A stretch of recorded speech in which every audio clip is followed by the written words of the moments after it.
On my 70th birthday, I lost two things: my trust in my daughter-in-law and my late grandmother-in-law's gold ring. But here's what keeps me up at night: I threw them both away first. The story I'm about to tell you is the most embarrassing, but also the most important memory of my life. It's about losing trust and somehow finding my way back. Fair warning though, as you listen, you might start wondering if you've been doing the same thing, judging someone you love without knowing the whole story. My name is Sunja. I just turned 70. 70. The number still doesn't feel real. One day, you're young with your whole life ahead of you, and the next, you're staring at a stranger in the mirror, someone with silver hair and wrinkles that won't smooth out anymore. That morning started normal enough. Except my heart wouldn't stop racing. My daughter-in-law, Grace, had been acting mysterious all week. She looked me right in the eyes with this little smile and said, "Mom, keep this Saturday completely free, okay? It's going to be really special." Special. That word planted itself in my mind. Could she be planning a birthday party for me? I tried not to get my hopes up. At 70, birthdays aren't supposed to matter, right? But I couldn't help it. I kept picturing myself in front of a cake covered in candles, my family gathered around, actually being the center of attention for once.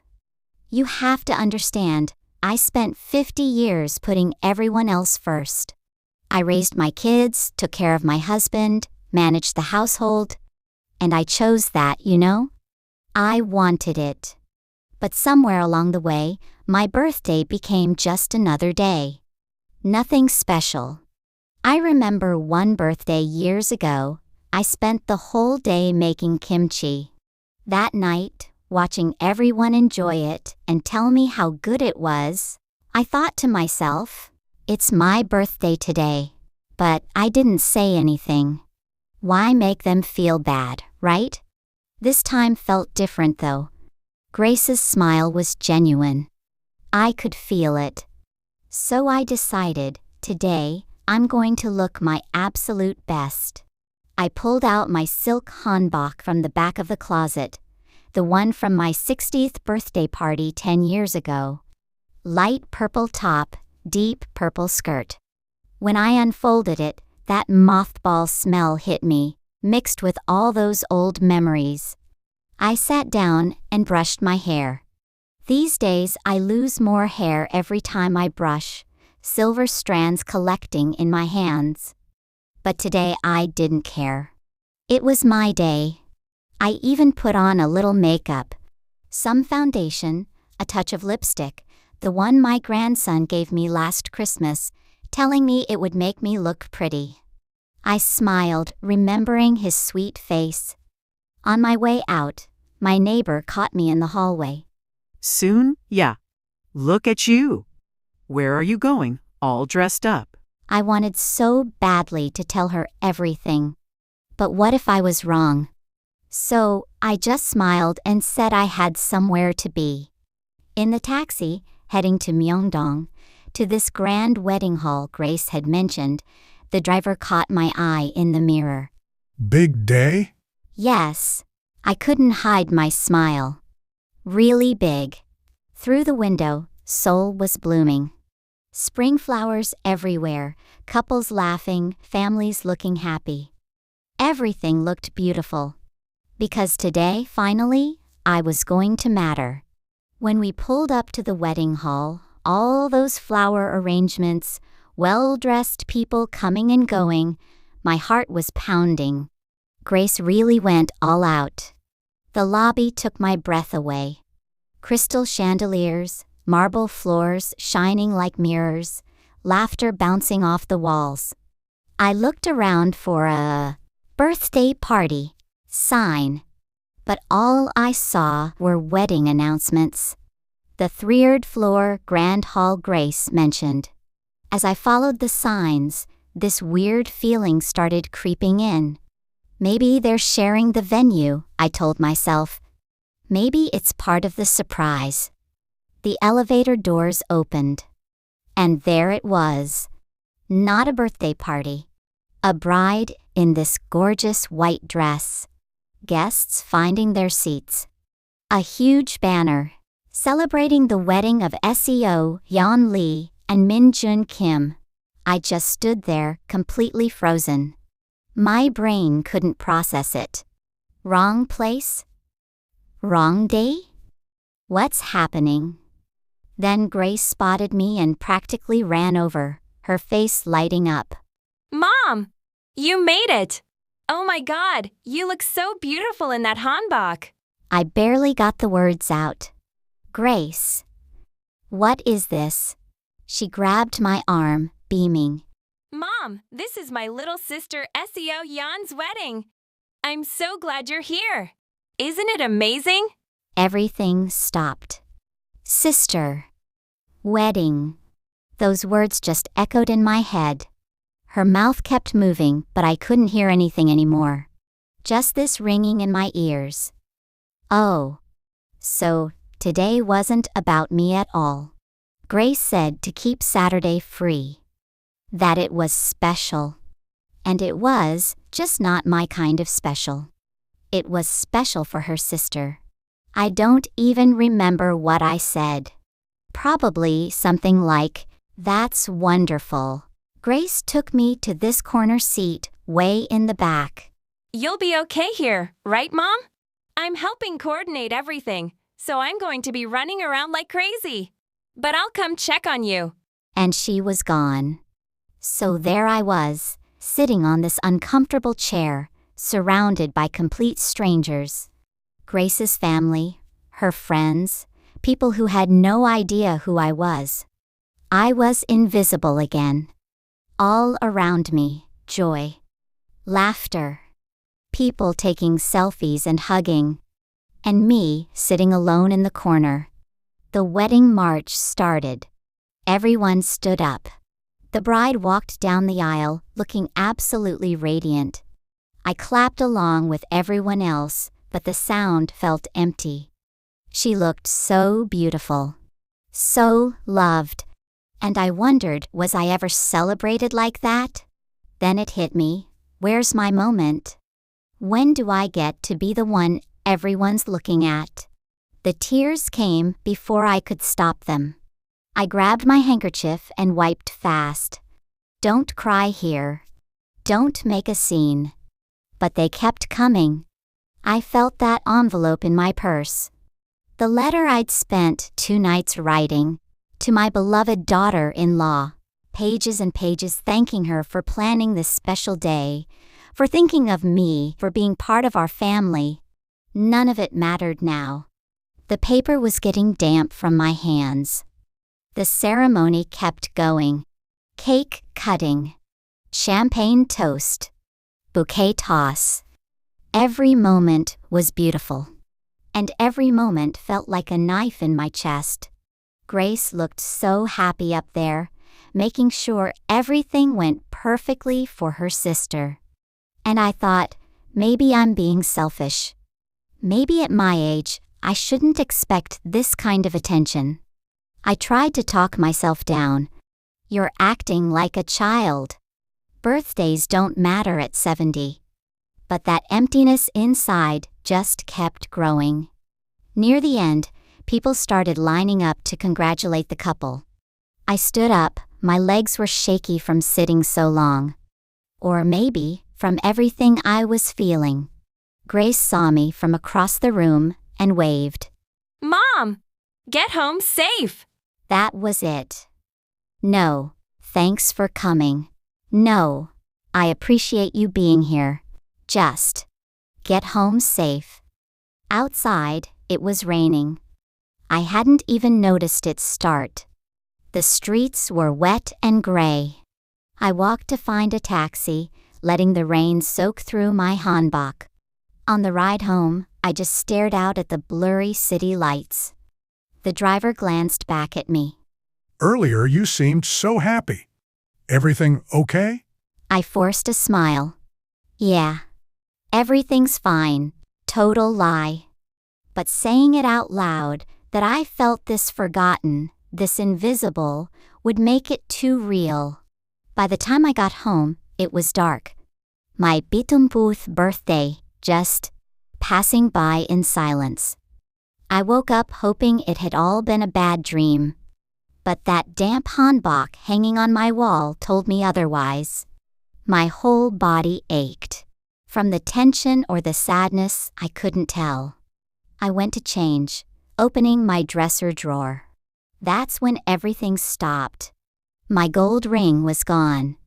At first I thought I'd just misplaced it. Had to be. I tore through the drawer, checked the other drawers, looked under the bed, searched behind the furniture. Nothing. That ring wasn't just jewelry. It was family history. 3 generations. My grandmother-in-law put it on my finger on my wedding day, her warm hand steadying mine when I was so nervous. "Sunya," she said, "this ring's been in our family for generations. You'll keep it safe, and one day you'll pass it to your daughter-in-law." That ring was proof I belonged to this family. And now it was just gone. I sat on the floor, trying to remember. When did I last see it? About a week ago. I'd taken it off while cleaning, put it in this drawer. After that, Grace came by to help with housework. She insisted on airing out my bedding, being all thoughtful about it. Was that when? No. Grace wouldn't do that. She's not like that. But once that thought got in, it multiplied. Grace had been talking about money a lot lately, stressed about paying for her sister's wedding. That ring was solid gold, worth something. Stop it. You're being paranoid.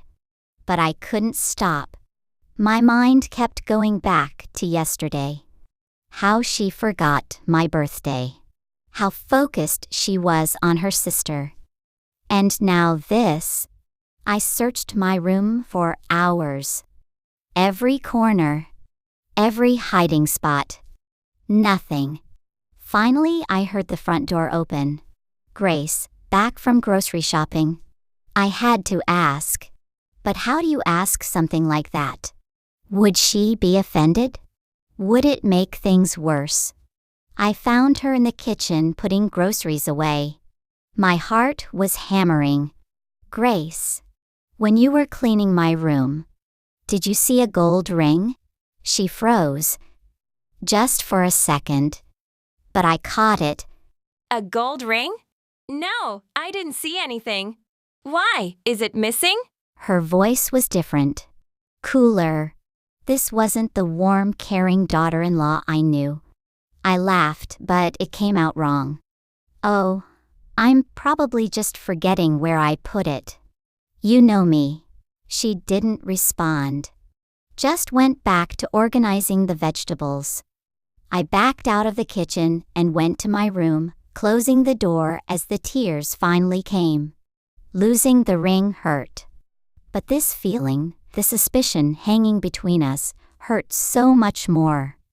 At dinner that night, I couldn't eat. Grace asked if I was feeling okay, suggested maybe I should see a doctor.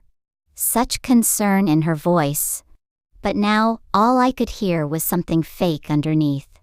I spent that whole night staring at the ceiling. Did she really take it? Or am I losing my mind? Am I turning into one of those paranoid old women who can't trust anyone? But I knew what I saw. That moment when she froze. The coldness in her voice. Something was definitely wrong. 3 days of avoiding Grace. Eating breakfast before she woke up. Staying in my room all day.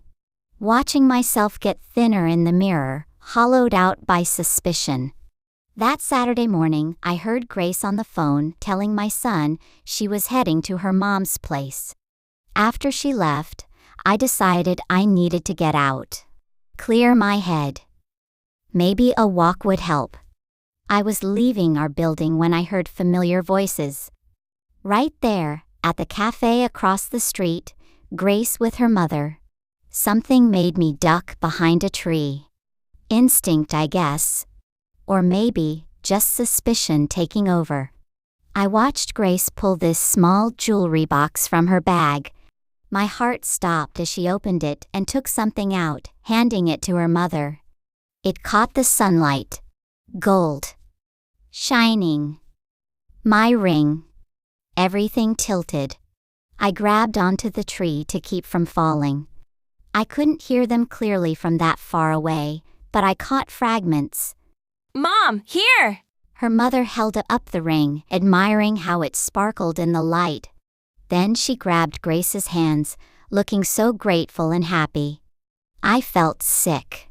Actually, physically sick. 3 generations. My grandmother-in-law's voice in my head. Pass it to your daughter-in-law. Yeah, I planned to. But not like this. Not stolen. Not given away behind my back. The two of them went inside the cafe, Grace's mom still holding my ring, both of them linking arms like they were so close. I don't know how long I stood there. Long enough for several people to give me worried looks. Eventually, I made it to a bench and collapsed. My chest was so tight I could barely breathe. I pulled out my phone. My finger hovered over my son's number. I should tell him. Tell him his wife stole from me. Tell him she gave away a family heirloom. But then what? The family falls apart? My grandson stuck in the middle of a war? I put the phone away. Maybe I misunderstood. Maybe it wasn't what it looked like. But deep down, I knew better. That was definitely my ring. And Grace had just handed it over. Walking home felt impossible. Each step weighed 1,000 pounds. At my door, I heard Grace inside laughing at something on TV. So casual. So normal. Like she hadn't just completely betrayed me. I opened the door. She turned and smiled. Mom! Nice walk? Weather's beautiful today, isn't it? That smile. So easy. So natural. How could she smile like that, after what she'd done? I couldn't look at her. Went straight to my room and shut the door. That evening, Grace knocked on my door. Mom, dinner's ready. I made pork belly, your favorite. My favorite. Right. She remembers that, but not my birthday. I couldn't hide in my room forever, though. My son would start asking questions. At the table, he noticed immediately. Mom, you're barely eating. You feeling okay? Grace looked worried too. You haven't had much of an appetite lately. Should I make you a doctor's appointment? I stared at her. Really looked at her. She met my eyes for a second, then looked away. She knows. She knows that I know. I couldn't hold it in anymore. Grace. My voice came out ice cold. My gold ring. You took it. The table went dead silent. My son's face went white. Grace's eyes went huge. What? Mom, no. I saw you. The words just poured out. This morning, I watched you give it to your mother. Grace's mouth opened and closed, but nothing came out. My son stood up, confused. Mom, what are you talking about? The ring your grandmother gave me before she died. 3 generations in this family. It's gone. And I watched your wife hand it over to her mother this morning at the cafe. My son turned to Grace. Is that true? Grace's face just crumpled. Tears started pouring down. Part of me wanted to feel sorry for her. But I couldn't. Not after what she'd done. I'm sorry. Grace whispered, barely getting the words out. But it's not. It's not what you think. Not what I think? I stood up, shaking. I saw you with my own eyes. What else could it possibly be? She couldn't answer. Just stood there crying, then ran to her room. My son looked at me like I was a stranger. Mom, this isn't like you. Grace wouldn't do something like that. So you don't believe me? I'm just saying. You've been really stressed. Maybe you misunderstood what you saw. Misunderstood. The word tasted bitter. I know what I saw. Mom? It's fine. I turned away. Take your wife's side. I'm just the crazy old woman who doesn't know what she's talking about anymore, right? I went to my room and slammed the door. Through the wall, I heard him go comfort Grace. Of course. She's the one who needs him. Not me. That night lasted forever. Didn't sleep at all. Just kept replaying everything. What I saw. What it meant. How everything fell apart so fast. The next day I couldn't get out of bed. Just couldn't. Grace knocked a bunch of times, her voice all worried. Mom? Please, can we talk? Mom, please? I didn't answer. Then I heard the front door bang open. My grandson Seung Min's voice. I'm home. He knocked. Grandma? You in there? Yeah, sweetie. I'm here. He came in and stopped dead. Grandma, what's wrong? Are you sick? He took my hand. That simple touch just broke me. The tears came. Oh, Seung Min. He dug into his backpack. Wait, I brought something for you. A folded piece of paper. His handwriting all messy. Grandma, your birthday party is next Saturday. I planned the whole thing myself. Mom said we should wait, but I begged her to let me do it. You're the most important person in our whole family. I love you so much. I couldn't breathe. Next. Saturday? He nodded, grinning huge. Yeah. This week was Auntie's wedding, so we're doing yours next week. Mom's been planning it forever. The room was spinning. But the ring. Oh, He whipped out his phone. Mom was going to surprise you, but I guess I can show you now. A photo. My gold ring, but transformed into this beautiful necklace. Mom took it to Grandma's jewelry shop. She's turning it into a birthday necklace for you. See how pretty it is? Everything clicked into place. That scene at the cafe. But different now. Not, Mom, take this as a gift. But, Mom, can you fix this for me? Not betrayal. A surprise. Oh my God. What did I do? I threw off the blankets. Seung Min, where's your mom? Living room. She's been crying all day because she thinks you hate her. I ran. Actually ran on these old knees of mine. Grace was on the couch, eyes completely swollen, tissues everywhere. When she saw me, she jumped up looking terrified. Mom, I grabbed her and pulled her into my arms. I'm sorry. I'm so sorry. I thought. God, I was so wrong. She collapsed against me, sobbing. I should have told you. I wanted it to be a surprise, but I should have just said something. No, I held her tighter. I should have trusted you. I should have just asked. I'm sorry, Grace. I'm so sorry. My son appeared and wrapped his arms around both of us. Mom. Grace. We just stood there, the three of us crying and holding each other. Seung Min watched from the doorway. So, can we still have the party? Through the tears, we all laughed. The week passed, but the guilt stuck with me. Grace forgave me right away. Said she got it. That she should have communicated better. But I knew what I'd done. Called her a thief. Accused her of betraying the family. Chose suspicion over trust. The night before my party, Grace and I sat down. Just the two of us. I took her hand. Grace, I need you to understand something. What I did, it wasn't really about the ring. It wasn't even about the birthday. She waited, listening.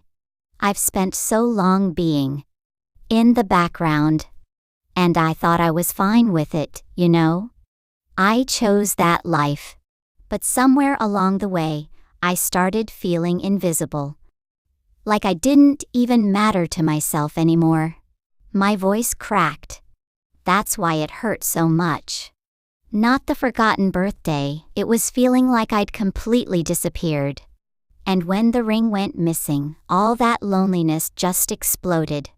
I blamed you for something that was really about me.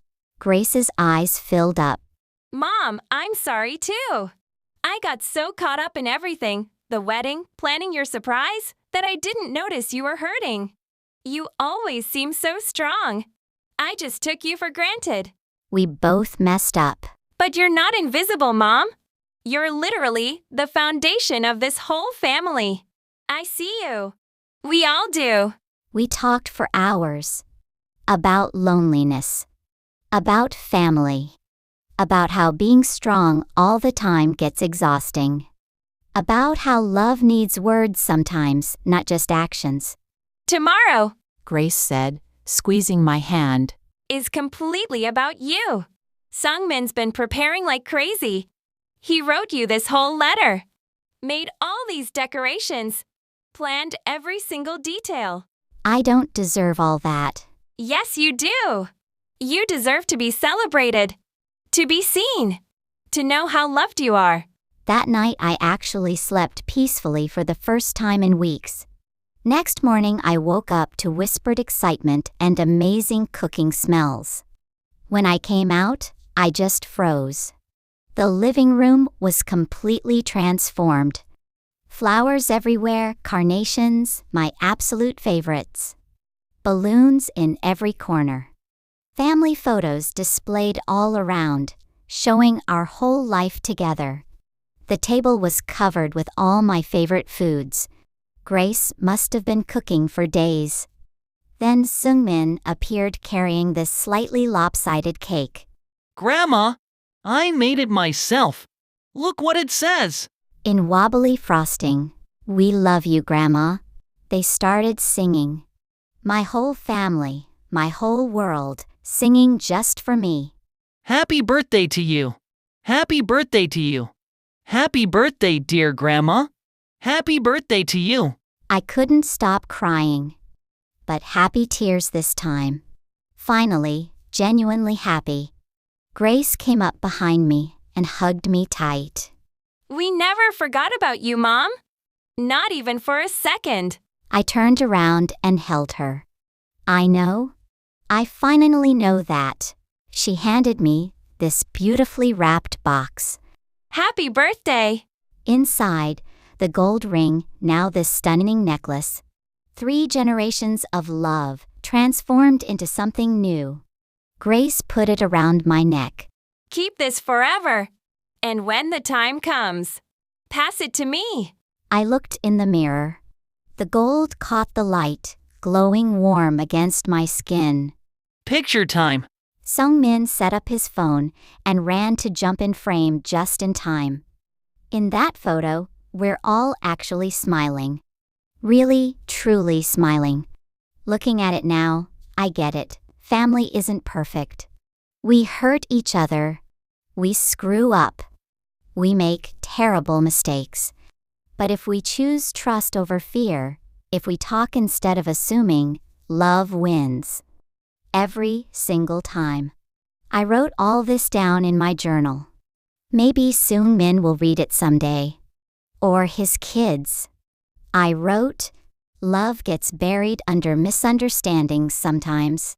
But the truth always finds a way out. What I learned. Trust and communication matter more than anything.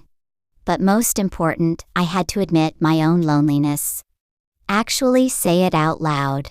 Share it. That was the real key. We deserve love, even as we get older. Especially as we get older. And that love doesn't always look like grand gestures. Sometimes it's a messy note written by a kid, a necklace made with care, an awkward hug from your son who's not great at expressing feelings. Turning 70 wasn't an ending. It was a beginning. The best beginning of my life. If you're going through family stuff right now, please don't do what I did. Don't let hurt turn into suspicion. Just talk. Actually listen. Choose to trust. The truth's always there, hiding in the love, just waiting for you to find it. I touch this necklace every single day now. And every time I think, I'm blessed. So incredibly blessed. I hope you feel that way too. You want to know the real secret of my 70th birthday? It's simple, love is never too late. And you know what? Our biggest enemy isn't other people. It's the loneliness we carry around inside. When we finally admit it, when we share it with the people who love us, that's when we can actually receive that love. Even as we age, we deserve to be loved. And that love lives in the small stuff, a gentle touch, kind words, someone really looking at you and seeing you. Today, tell your family you love them. That's really all it takes. Before you judge, try to understand. Before you doubt, choose trust. You're worthy of love. Always. No matter how old you are. If this story hit you in the feels, hit that like button for me.